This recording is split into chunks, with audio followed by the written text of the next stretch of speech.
지난 5일 대북 특사 방북을 통해서 남북 정상회담이 합의되는 등 남북 관계는 빠르게 돌아가는 모양새입니다. 하지만 교착 상태였던 북미 관계는 아직 좀 더 지켜봐야 하면서 문재인 대통령의 어깨가 무거워졌는데요. 자세한 내용 오지혜 기자와 뉴스 추적하겠습니다. 자, 오 기자. 네. 그동안 북미 관계에 있어서 중재자를 자처해온 문재인 대통령인데 이번 대북 특사 카드는 성과가 났다고 자평을 했죠? 네, 그렇습니다. 사실 이번 특사단 임무는 지난 1차 3월 때와 좀 달랐습니다. 네. 꽤 복잡했죠.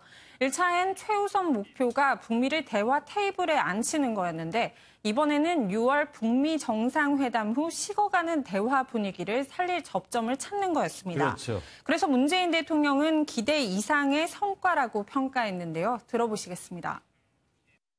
우리 한반도의 완전한 비핵화, 또 그것을 위한 북미 간의 대화, 이런 부분도 좀 촉진될 수 있지 않을까, 그런 기대를 갖게 되었습니다.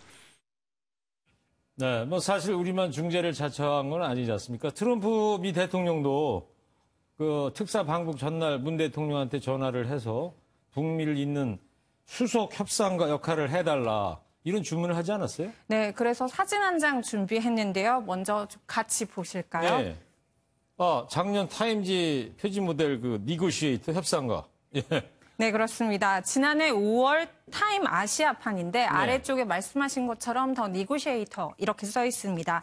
이 표현과 함께 북한 김정은을 다룰 수 있는 지도자가 되려고 한다는 내용이 실렸습니다. 네. 트럼프 대통령이 말한 수석 협상가도 이런 역할이라 생각하시면 될 텐데요. 일단 흡족한 건지 우리 특사단을 통해 확인한 김정은 위원장의 메시지에 트럼프 대통령은 고무적인 반응을 내놨습니다. 들어보시겠습니다. 네. He said very strongly that we want to denuclearize North Korea during President Trump's tenure. That's a nice. 그래서인지 폼페이오 미 국무장관의 방북도 재추진 중이라는 설이 나오고 있습니다. 네. 트럼프 대통령의 표정이 좀 밝아 보입니다. 그런데 또 다른 당사자인 북한, 우리의 중재 역할을 지금 어떻게 보고 있을까요? 네, 김정은 위원장도 긍정적입니다. 조선중앙통신은 역사상 처음 열린 북미 정상회담을 위해 문 대통령이 바친 성심과 노고를 높이 평가하며 항상 감사하게 생각한다고 보도했습니다. 네, 분위기가 여러모로 좋아 보이는데 그렇다면 우리의 중재 역할은 끝난 거예요, 여기서?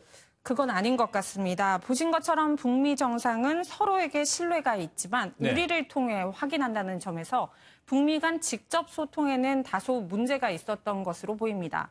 외교가에서는 그래서인지 폼페이오 장관의 최근 방북을 취소하게 만든 김명철의 편지 내용, 이 역시 오해 소지가 있었다는 후문입니다. 네. 하지만 정작 본질적인 부분에서는 중재가 이뤄지지 않았습니다. 핵신고와 비핵화 시간표, 그리고 종전선언 같은 부분에 이견이 여전한데 한번 들어보시겠습니다.